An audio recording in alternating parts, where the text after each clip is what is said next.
Hey guys, Ampyx here. Today I'm going to be discussing how I was able to put out so much damage in my previous video.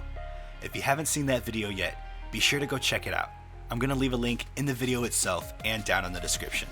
If there's anything that I missed today in this video, please feel free to message me in-game and I'll see if I can help you out as best as I can. But let's go ahead and get started. For today, agility and mastery are going to be our main stats. Let's start with the gems.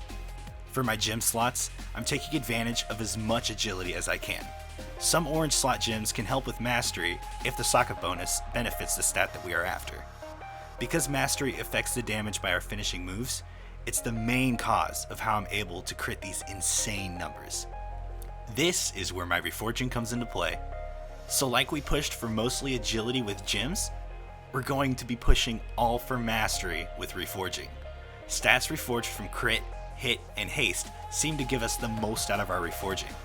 I will leave a link to my armory so you can check it out and see what stats I'm gaining and losing. When you have done all that, you should be around 60% mastery. Let's look at my talents real quick. Marked for Death is vital for this burst. This talent allows you to do back-to-back eviscerates for over 150,000. This is something you just can't pass up. I'm personally a fan of Cloak and Dagger, especially when ganking people. All you have to do is press another ability, you teleport right behind them for all the duration of Subterfuge. It's amazing. Oh yeah, and you also need Subterfuge. Subterfuge adds to your Master of Subtlety to make it 9 seconds instead of 6 seconds. The last talent is Prey on the Weak so that you can get that 10% increased damage during the stun. But now that we've talked all about stats, let's get right into the opener. Here's the basic opener that I use for ganking and bursting. First thing you're going to want to do is pre-med to slice and dice. I have this set up in a macro, so all I have to do is press it twice. Next, you're going to pop your gloves if you're an engineer, and then shadow blades. The reason that I use shadow blades before I open is to make sure that I have 5 combo points on the target, otherwise I'd be stuck with 3. Next, you're going to do a cheap shot and then a Garrote, or the other way around depending on what class you're ganking. By now, hopefully everything is procced. If you see here, I'm sporting a killer 57,000 agility before my first eviscerate. With all that agility, your crit chance is skyrocketed and your damage output is ridiculous. Look right there, 183,000 damage. After that first hit, right away you're going to pop your Marked for Death and do another eviscerate. This will do the most amount of damage to your target.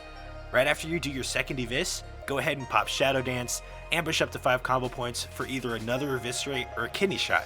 Of course, depending on the combat situation. Now I know it's true that my trinkets are doing most of the carrying for this damage, but this could be done without my trinket setup. So I went ahead and prepared a clip of me doing the exact same thing with no trinkets at all. You'd be surprised at the outcome. Due to how we gemmed and reforged our characters, I'm still able to crit for over 100,000 damage. Twice! Insane, right? The Shadow Pan trinket that I have is also very easily attainable with only 1155 Valor points, and you could have that by next week. Why not, right? If you guys like the video, go ahead and hit the like button. It really helps me out.